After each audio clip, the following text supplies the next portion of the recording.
que você faria para a economia girar e quem é pobre ficar mais rico? Nós vamos cortar muitos gastos. O orçamento do Brasil hoje é 6,5 trilhões. Tá? Ou seja, o gasto do orçamento brasileiro num ano é 6,5 tri. É muito dinheiro. Eu preciso economizar um pedaço desse dinheiro. Por quê? Porque esse dinheiro é muito mal gasto. E gasto como? Renúncia fiscal. Tem um monte de empresa no Brasil que não paga imposto e não quer pagar imposto porque o governo deixa não pagar imposto. Zona Franca de Manaus é isso. A gente gasta 50 bilhões com Zona Franca de Manaus. De emenda parlamentar, a gente gasta 65 bilhões. Tá? Ou seja, tem 100 bilhões só de Zona Franca de Manaus e emenda parlamentar. A gente tem gastos, fraudes no BPC, fraudes no Bolsa Família, gastos excessivos com penduricalho e supersalário do judiciário, que é o judiciário mais caro do mundo. A gente tem...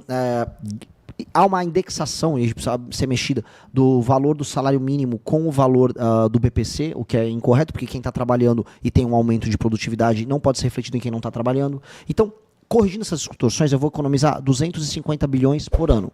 Com esses 250 bilhões, eu começo a equilibrar as contas públicas. Equilibrando as contas públicas, ou seja, o Estado deixando de gastar tanto, os juros pode baixar. Os juros baixando, eu economizo mais de 300 bilhões, por aí, 50 bi para cada ponto da taxa Selic. Com isso, sobra muito dinheiro para eu cortar imposto, e aí as pessoas, como o dinheiro vai ficar mais barato que os juros baixou, as pessoas vão consumir mais. E aí eu vou fazer uma série de reformas que a gente chama de reformas microeconômicas. São reformas que deixam a nossa economia mais competitiva. Se você quiser abrir uma empresa, uma pequena fábrica, uma startup, se você quer abrir um comércio, vai ficar mais fácil. Se você quer contratar e demitir, vai ficar mais fácil. E aí a gente começa a competir novamente com Vietnã, com China e com outros países fazendo produtos e serviços de qualidade. Fazendo essas medidas todas, a gente começa a enriquecer. Aí você vai falar, desigualdade regional, Nordeste. Pois bem, o Nordeste tem condição de se desenvolver. O agro dá para chegar no Nordeste e gerar empregos no Nordeste. E eu vou fazer no Nordeste uma coisa que chama Zona Econômica Especial. Nós vamos pegar empresas que hoje estão na China produzindo para os Estados Unidos e para a Europa, produtos industrializados, e eu vou trazer empresas que façam isso, vou colocar no Nordeste sem pagar impostos, e elas vão só exportar, para não destruir o resto de produção que nós temos no Brasil. Exportar para o primeiro mundo, igual a China fez. Vamos trazer essas empresas e vamos começar a industrializar o Nordeste. Vamos levar data center para o Nordeste, fazer energia desenvolvida, isso lá. O Nordeste se desenvolve lá, o que acontece? O governo pode parar de investir tanto no Nordeste e volta a investir aqui no Sul-Sudeste. Tá. Aqui a gente foi esquecido. Só para lembrar aqui, para todo mundo que está assistindo, nós, em São Paulo, pagamos boa parte da conta, mas o dinheiro não volta para cá. São Paulo, em alguma medida, é roubado pelo governo federal. Depois a reforma ficou mesmo. É roubado. E, como é roubado, nós temos que resolver de vez o Nordeste para voltar também a focar na nossa região. Tá. Tudo isso seria um Brasil ideal. É um Brasil... lá... Um Brasil justo. Justo, vamos usar essa palavra. Você chega lá na presidência, pré-candidato, passa a ser presidente da República. Como enfrentar o Congresso daí para mudar tanta lei? Você já pensou nessa articulação, Renan? Sim. O Congresso Nacional, hoje ele é completamente viciado em emenda. Os deputados federais ligam apenas para emendas. Tá? E hoje... nós temos uma alternativa. Eu posso fiscalizar a emenda deles. Se qualquer um fiscalizar as emendas do orçamento secreto, metade do Congresso vai preso. E o Congresso sabe disso. Então o Congresso está morrendo de medo. Inclusive do Lula, que está começando, ele próprio Lula, malandro que é, ele começou a fiscalizar. Eu vou acabar com esse orçamento secreto dessa maneira. E o STF também tem que acabar com esse orçamento secreto. Que aí os deputados perdem essa autonomia em ser só ladrão e voltam a ter que conversar para votar os projetos, como tem que ser numa democracia. O Congresso brasileiro é um Congresso rebelde que gosta de roubar. Então a gente vai ter que botar o Congresso num cabresto. Assim como a gente vai ter que colocar o STF de volta na caixa dele. Eu vou topar compor, então eu posso chamar pessoas de outros partidos para compor o nosso governo, mas não para roubar e não para lotear, e sim para tocar projeto. Por exemplo, olha, eu vou fazer um Ministério da Cidade ser o Ministério da Desfavelização. Vai mudar de nome, Ministério da Desfavelização. Esse ministério, se algum partido quiser tocar com a gente desfavelização, para tocar desfavelização, bem-vindo, não para roubar. Eu vou juntar o Ministério da Justiça com as áreas de segurança e nós vamos ter o Ministério da Guerra contra o Crime. Esse Ministério da Guerra contra o Crime, se algum partido quiser participar conosco, será bem-vindo. Então a gente vai compor, mas não compor na roubalheira. E, como recado para todos, eu não vou querer me reeleger. Eu quero ganhar a eleição para não me reeleger. Eu quero fazer essas medidas que eu falei para você, que mudam o Brasil, e vai mudar tanto o Brasil que eu nem preciso estar lá outro mandato. Mas o seu plano é para longa data. Para sempre. E aí eu vou torcer para eleger o Kim Kataguiri, por exemplo, meu deputado menino brilhante. Pessoas do seu partido isso, que mas tenham a mesma mentalidade. Isso, eu não quero ficar preso ali dentro nessa mentalidade de tipo, correr para se reeleger, porque aí todo mundo vira só populista. Eu quero ser um presidente que vai fazer todas as medidas que vão fazer o Brasil ficar muito sério e entrar para a história como um cara que mudou de vez o Brasil. Tá. E se essas medidas passarem, o Brasil vai ser um país sério, rico e poderoso. Renan, você cria um movimento lá, o maior movimento contra a Dilma, que causou daí o impeachment da Dilma. Você não é Lula. Com certeza você não é esquerda. Não sou. Você não é direita, porque não gosta do Bolsonaro Não, também. eu sou direita, sim. Mas não é o bolsonarismo. Não tem o bolsonarismo na veia de jeito nenhum. Sim, eu posso dizer, você acabou de falar que é direita, mas você não fica ali no centrão? Não, centrão é uma coisa muito clara. Centrão é o político que não tem opinião e ele está na política para ganhar dinheiro. Essa é a definição do centrão. E ele vai estar com o Lula ou vai estar com o Bolsonaro. Na verdade, a diferença minha pro Centrão é o seguinte: se tem um governo do Lula, o Centrão tá dentro. Se tem um governo do Bolsonaro, o Centrão tá dentro.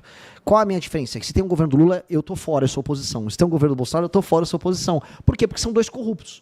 Eu sou de um tempo em que as pessoas, quando viam um político corrupto, elas reclamavam.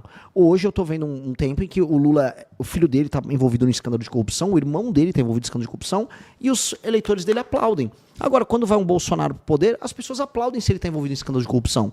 Eu sou contra os dois. Agora, eu sou de direita. Eu defendo que a polícia possa prender e matar os vagabundos que roubam a gente nas ruas diariamente. Eu defendo que os valores dos brasileiros precisam ser respeitados. Eu defendo que o Brasil ele se proteja e seja um país forte para não ser humilhado por nenhuma nação perante o mundo. Isso me coloca dentro do campo da direita. Se assim, qualquer pesquisa, qualquer professor for estudar, não, eles são de direita. Agora, no Brasil, as pessoas acham que ser de direita é gostar do Bolsonaro. Aí as pessoas têm que estudar. Você votou no Bolsonaro na época? Eu votei uma vez no Bolsonaro no segundo turno em 2018. Se fosse para cortar um imposto, qual você cortaria, assim, na boa, logo de cara? Tem impostos que não precisariam existir. Né? O IPTU é um imposto que não precisaria existir. Você é um imposto acredita? Não, porque o IPTU, no fundo, ele está taxando a propriedade. Então, você, quando tem um apartamento, você tem, na verdade, você paga um aluguel hoje. Mas vai para a prefeitura. Mas a prefeitura... Que acaba voltando para outras coisas. Mas aí eu pergunto para você, então você é dona do seu apartamento, da sua casa que você mora? Em São Paulo, o IPTU é tão alto que se uma pessoa não conseguiu alugar o apartamento, uma casa, de repente ela está devendo para o município toma de você. O IPVA eu acho um absurdo também. Sim, mas o IPVA faz sentido em alguns lugares, tem uma alíquota pequena. Por exemplo, o nosso deputado federal Kim, ele entrou com um projeto para fazer o IPVA cair para 1%. 1%, uma merreca. Excelente. E aí, o que é baseado esse 1%? No peso do carro, como é nos Estados Unidos. Porque o IPVA tem que ser um imposto para fazer com que a rua fique circulável. Logo, se um carro é leve, ele paga menos imposto. Se um carro é pesado, ele paga mais, mas não muito mais, igual a gente está pagando hoje. E aí, mas Renan, de onde você vai tirar esse dinheiro? O Kim Kataguiri, o nosso deputado, ele propõe redução de gastos com publicidade do governo. São bilhões de gastos com publicidade. Tira o gasto de publicidade do governo, você economiza com esse gasto, e do outro lado você entrega a redução do IPVA.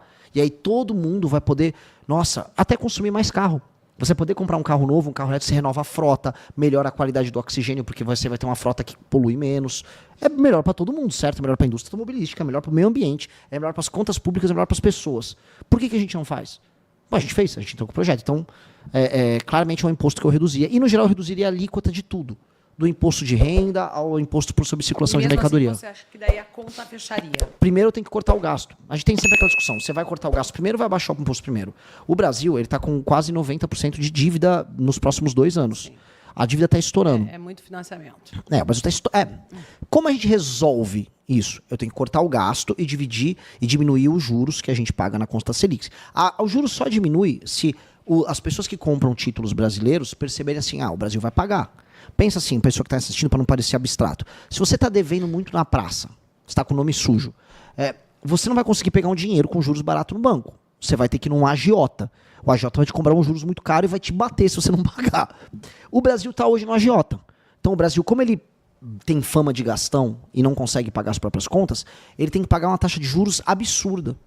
Então o que nós vamos fazer? Vamos mostrar para todo mundo, eu consigo pagar a conta, eu vou reduzir gasto estúpido e agora eu não vou pagar um juros tão alto. Não pagando juros tão alto, reduzindo a taxa de juros que nós pagamos, a famosa taxa Selic, o juros vai ficar mais baixo, não só para o Brasil, mas para as pessoas.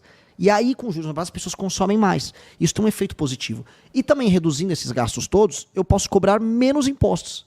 Então, eu vou começar cortando primeiro os gastos, depois cortando imposto. Do canal Inevitável Cortes, e no meu segundo mês postando cortes aqui no YouTube de figuras do Partido Missão e do MBL, eu faturei cerca de 25 mil reais ou um pouquinho mais de 4 mil dólares. E se você tem interesse em estar criando o seu próprio canal de cortes, eu preparei um treinamento 100% focado, mostrando o passo a passo para você estar conseguindo fazer seus cortes de figuras do Partido Missão e do MBL. Para acessar o treinamento é só clicar no primeiro link da descrição ou ler o QR Code que está aparecendo aqui no meio da tela agora. E se você gostou desse vídeo, não se esqueça de deixar o like e se inscrever no canal. Te vejo no próximo vídeo.